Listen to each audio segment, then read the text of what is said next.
Hi, welcome to this short video from Platinum Property Partners. My name's Emma Hayes, I'm the Managing Director here at Platinum, and I've been kindly joined by Chris Wilkins, one of our power team members from Wilkins Southworth accountancy firm. Before we delve into the video, Chris, did you just want to do a quick introduction to yourself? Yeah, my name is Chris Wilkins, Managing Partner of Wilkins Southworth. We act for PPP, we act for Richard Davis, we've done that for over 25 years. We act for some of the largest property franchises and businesses in the country.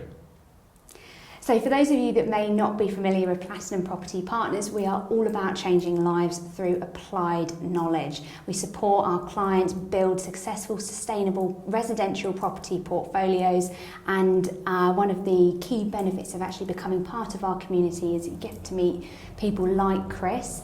We spend a lot of time and energy recruiting the right power team to surround you with the right expertise and knowledge so that we ultimately de-risk your investments. So today's video is going to be all about how to sort of structure your business and ultimately fund your portfolio growth. So Chris, first question for you. So for any aspiring investors that are thinking about potentially sort of dipping their toe into property, there's been a huge amount of change in the market over the last sort of 5 to 6 years or so, and I'm sure there'll be more to come. How are you currently guiding existing or aspiring investors to get into property? How should they be ultimately structuring their businesses? Would you be recommending people to buy property in their own name or in some other way? So the main changes that you're probably alluding to is something called Clause 24, which Absolutely. George Osborne muted in July 2015. He was just said this is coming in his next budget. Now that's had its full effect. So basically what it means is that if you borrow money to buy a residential property that you rent out, you're ultimately only going to get tax relief at 20% of that. Right. So whereas before that was an expense in your profit and loss account, and therefore that reduced your profit, and then you were taxed on the profit. Now what happens is that is just reducing your tax bill at a liability at 20%. So it's not an expense in your profit and loss account. And that's pretty crucial, because if you had a proper property portfolio, it may be that you didn't make a profit by virtue of the interest. If you didn't make a profit, you didn't pay any tax.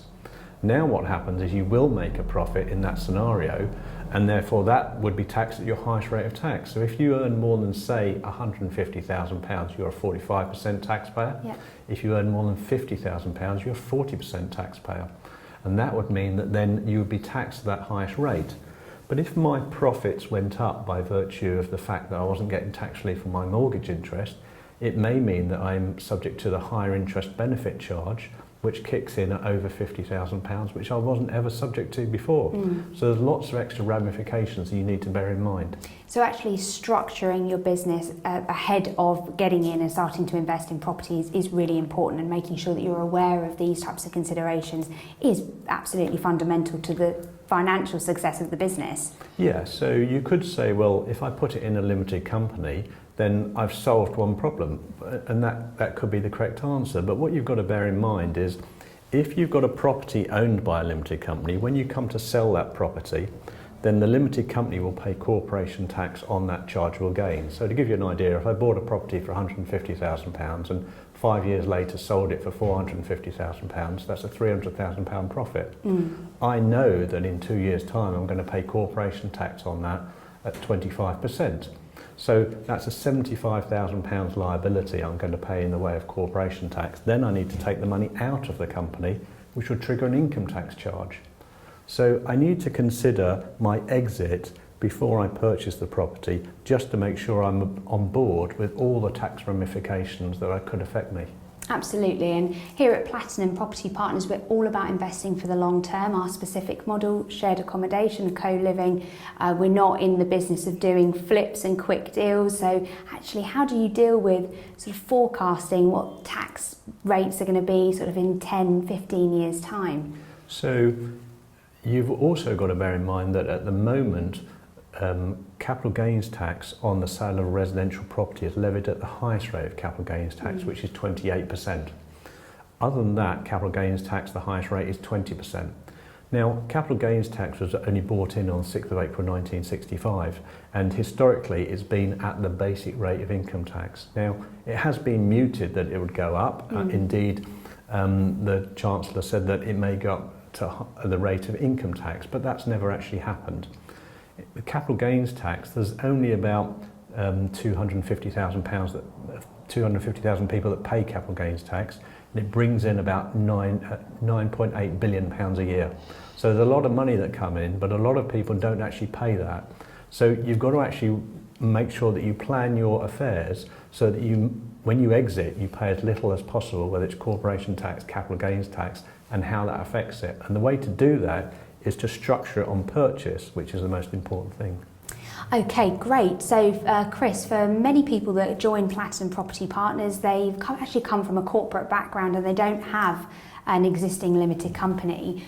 Can you sort of just talk us through people that are in that position? How do they actually get money into a limited company to then go out and invest? Okay, so you could incorporate a company at Companies House very quickly, and you'll have a structure. What we do at Wilkins Southworth though is we look at the structure that you need that's appropriate to you.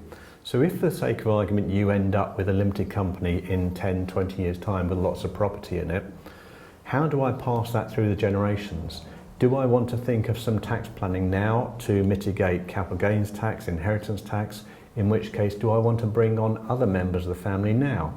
If I did that, you can do things like, when you incorporate the company, have different classes of shares, different ownership of shares. How much does mum and dad want to own? How much do the children want to own? Do you want to think about that now? Because if I sell that company or the properties in the company, it may be that the capital gain is spread amongst the family, not just in mum and dad's name. And that may be something to bear in mind for future generations. It also helps with inheritance tax, with the mitigation of that. So if I bought a property today and put it in a limited company today, if I give those shares to, say, my son in 10 years' time, even though he didn't give me any money, it will still create a capital gain and I'd still have a liability, because at that stage it's based on the market value of the shares. Yeah. So if I wanted to do that in 10 years' time, do I want to consider bringing that forward when my capital gain is at a lower rate, or indeed on incorporation when it's zero? Excellent. So key message there is if you're considering any type of property investment, think long term. What is your long term strategy and potentially your exit strategy as well, which might be hard for some people who are just excited, getting caught up in the excitement of going out and finding their first building to buy. Yeah, but that's why people come to a firm like us, because we do a lot of the property tax planning. So yeah, what you'll find is that if you come to an experienced firm, they will just generate the question. Then some people say, look, I hadn't thought about that, good question though, and then they have a chat in the family. And it may be that rather than finding out in 20 years' time they've got this enormous capital gains tax liability, if you start the conversation earlier, they've taken it on board, decided what they want to do, and you've suddenly mitigated an enormous problem that would be coming down the line. And as an investor, that's quite a massive advantage then. Although the tax change that came in a number of years ago has encouraged everybody to start buying through limited companies, that's actually gives them huge flexibility from a tax planning and legacy perspective. Yeah, because if I had a limited company in my name with a lot of properties, then broadly speaking, there's two main capital taxes: capital gains tax, which I pay when I'm alive, or inheritance tax, which I pay when I die. The thing about capital gains tax, if I own the property in my own name, the capital gain is assessed broadly on the sales price less the purchase price. And then I'd pay capital gains tax at the moment at the highest rate of 28%. If I did nothing and died, then inheritance tax would be levied on the sales price at 40%, subject to any reliefs I can claim. So inheritance tax generally is a more expensive tax, in which case you want to think about this sooner. And as I say, even if I just gave the property to my family, I would still create a capital gain because it's passed to an associate of mine, and that's got to be at market value. So therefore I would have a liability at 28% on that. Excellent, which I think reinforces the importance of surrounding yourself again with the right team. None of us can be experts on everything, and when you're into property investment there's quite a lot to be expert on. So having power team members like yourself, Chris, is incredibly valuable. So, Chris, as I mentioned, most of our clients joining PPP do have a sort of a corporate background, so perhaps used to receiving this like a monthly salary via PAYE. If you've invested in property via a limited company, what is the best way of actually extracting profits and funds from that limited company once established and operating? So the crucial thing is when you set up a company, you can have different classes of shares. So you might have different family members. So it may be that once you've got profits, once you've got distributable profits, you might want to take a dividend. If, for the sake of argument, you set up a company on incorporation and say the people in the family who are over 18 can take dividends out of the company, you can get £2,000 dividend tax-free. It may be that some members, some shareholders don't use up their basic rate tax band. They may be able to take dividends out up to £50,000 and the maximum tax rate they'd suffer is only 7.5%. So you can extract money out. It may be that if there's people in the family that are working in the company, you can pay them. And the other crucial thing is that you need to set up the company correctly so that you've actually claimed for all the directors' expenses. If there's a director's loan account, then you can take that money out tax-free. So if directors have incurred expenses on behalf of the company, if they've lent money to the company, they put that in tax-free and take it out tax-free. And therefore you can spread that around amongst the family if you wanted. So you can maximise what you take out, not just as income, but repayment of loans, etc.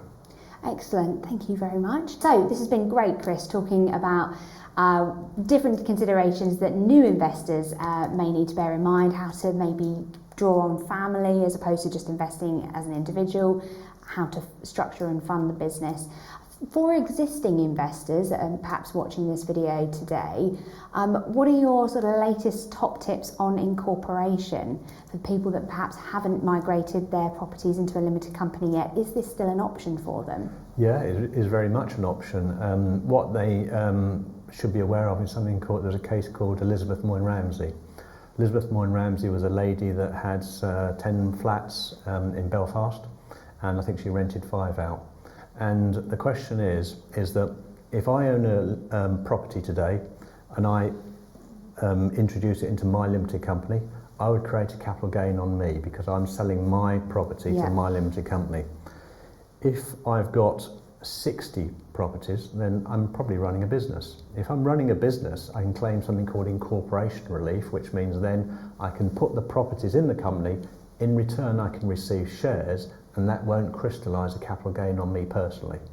So the Elizabeth Moyne Ramsey case was really, if we have a spectrum of 1 property or 60 properties, where along that spectrum does it become a business?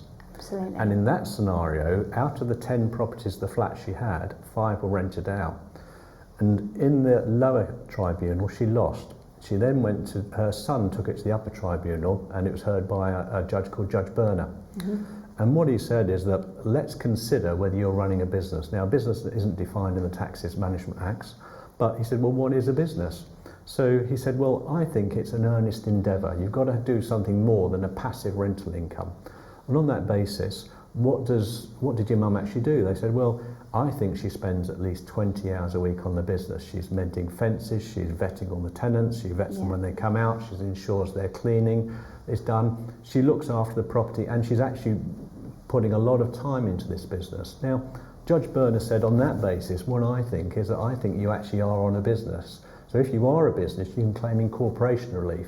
So what we've done is we've gone from, say, 60 properties down to, in this scenario, 5. Yeah. And in this scenario, what it meant, you could put 5 properties in a limited company. The limited company could then give you shares. Then you claim incorporation relief, which means it doesn't crystallise a capital gain on you personally. And the question is where you are on that spectrum as to whether you are a business. And if you can invoke Moyne Ramsey, you can utilise that to your advantage to mitigate your capital gains liabilities. Now, there used to be, you used to get advance clearance on that. HMRC don't give you advance clearance on that now, so you just have to declare that in your tax return and then see if they raise an inquiry on it. It sounds like, Chris, again, going back to what we've talked about a lot today, is that actually the property market just doesn't really stand still. Even if you've invested a number of years ago, this sort of incorporation move is about sort of staying current and keeping your business tax efficient. And that really resonates with what we do at Platinum Property Partners. It's all about long-term de-risking, thinking about the future, thinking about exit strategies, and making sure that you've got, again, the right people in place to advise accordingly. Yeah, sure. You need to ensure that you go to a firm that's actually done this type of stuff before, because what you need to consider is if you do go down that route, you need to consider mitigating SDLT, because there will be SDLT liabilities in addition to capital gains tax liabilities. And that can be absolutely devastating tax bill. Exactly. So you need to structure the way you deal with this, and at Wilkins Southworth we've done quite a lot of these before. So you then need to ensure that once you structure it, you've got a plan in place to make sure that you mitigate both of these liabilities, which, if they go wrong, are significant. Absolutely, and I think, again, when you're investing in property, it's a lot of money that's ultimately being sunk into the different deals, whether it's renovations that you're doing or sort of the structuring of the business. So making the right decisions at the right times is absolutely imperative.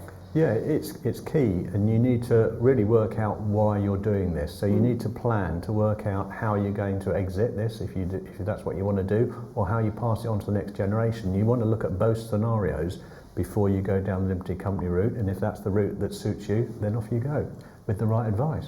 Excellent. Well, thank you very much for joining us today, Chris, and we hope you found that helpful and interesting. That we'll be doing more videos with Chris over time, no doubt. Just before we sort of wrap up and call it a day, are there any final tax top tips that you'd sort of throw out there to aspiring investors, key things to be aware of before jumping into your property journey? Yeah, I mean, with capital gains tax, the Office of National Statistics have done 2 reviews, one in November, one in May this year. I think that obviously we know that taxes will increase given the budget deficit. It's likely that capital gains tax will change significantly, inheritance tax will change significantly. There's been mooted that there may be a wealth tax.